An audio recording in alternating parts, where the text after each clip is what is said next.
नमस्कार। आप सभी को महापर्व छठ पूजा की हार्दिक शुभकामनाएं। आज छठ पूजा के पहले दिन नहाए खाए की बहुत बहुत शुभकामनाएं। छठी मैया आप सभी व्रतधारियों की मनोकामनाओं को पूर्ण करें।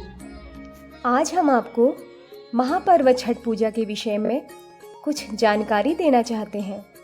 आपको बताना चाहते हैं कि महापर्व छठ पूजा की शुरुआत सबसे पहले कहाँ से हुई थी और पहले किसने इस व्रत को किया था। यह व्रत कितने दिनों तक किया जाता है, इस व्रत को शुरू कैसे किया जाता है और इसका समापन कैसे होता है।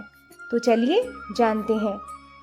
महापर्व छठ पूजा भारत के कई राज्यों में मनाया जाने वाला एक प्रसिद्ध व बड़ा त्यौहार है जो कार्तिक शुक्ल षष्ठी के दिन मनाया जाता है।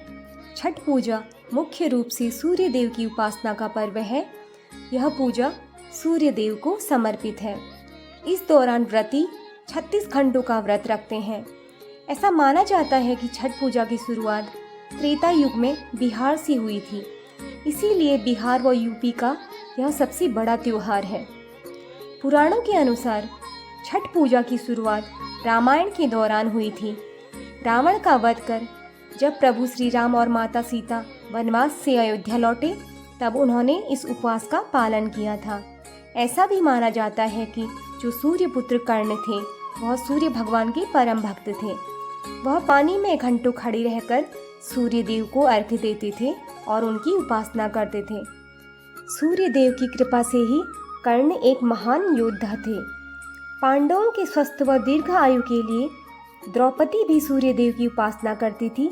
कहते हैं कि द्रौपदी की इसी श्रद्धा के कारण पांडवों को उनका राज्य उन्हें वापस मिला था। इसी पर्व से जुड़ी एक पौराणिक कथा भी प्रचलित है जो इस प्रकार है। एक प्रियव्रत नाम का राजा और उनकी रानी मालिनी थी। राजा प्रियव्रत और रानी मालिनी निःसंतान थे, जिस कारण वह बहुत दुखी थे। तब महर्षि कश्यप ने उन्हें कामेष्टि यज्ञ करने की सलाह दी। जब उन्होंने यह यज्ञ किया तब महर्षि कश्यप ने यज्ञ के प्रसाद के रूप में रानी मालिनी को खीर खाने के लिए दी। कुछ समय पश्चात ही राजा और रानी को पुत्र की प्राप्ति हुई, परंतु उनकी किस्मत इतनी खराब निकली कि वह बच्चा मृत अवस्था में पैदा हुआ। राजा जब अपने पुत्र का मृत देह लेकर शमशान गए तो उन्होंने अपने प्राणों की भी आहुति देनी चाहिए। तभी उनके सामने देवसेना यानी कि छठ देवी वहाँ प्रकट हुई, जिन्हें षष्ठी के नाम से भी जाना जाता है। उन्होंने राजा को बताया कि अगर कोई सच्चे मन से विधिवत उनकी पूजा करे तो उस व्यक्ति के मन की इच्छा पूरी होती है। देवी ने राजा को उनकी पूजा करने की सलाह दी। इस बात को सुनकर राजा ने सच्चे मन से देवी षष्ठी की पूजा व व्रत कर उन्हें प्रसन्न किया। राजा से प्रसन्न होकर देवी ने उन्हें पुत्र प्राप्ति का वरदान दिया। कहते हैं कि राजा ने जिस दिन देवी की पूजा की थी वह कार्तिक शुक्ल की षष्ठी का दिन था और उस दिन से आज तक इस व्रत पूजा की प्रथा चलती आ रही है। आज भी लोग इस व्रत को संतान की प्राप्ति और अपने परिवार वालों की सुख समृद्धि व दीर्घ आयु के लिए करते हैं। छठ पूजा के 4 महत्वपूर्ण दिन होते हैं जो इस प्रकार हैं। पहला, नहाए खाए। छठ पूजा का पहला दिन नहाए खाए होता है।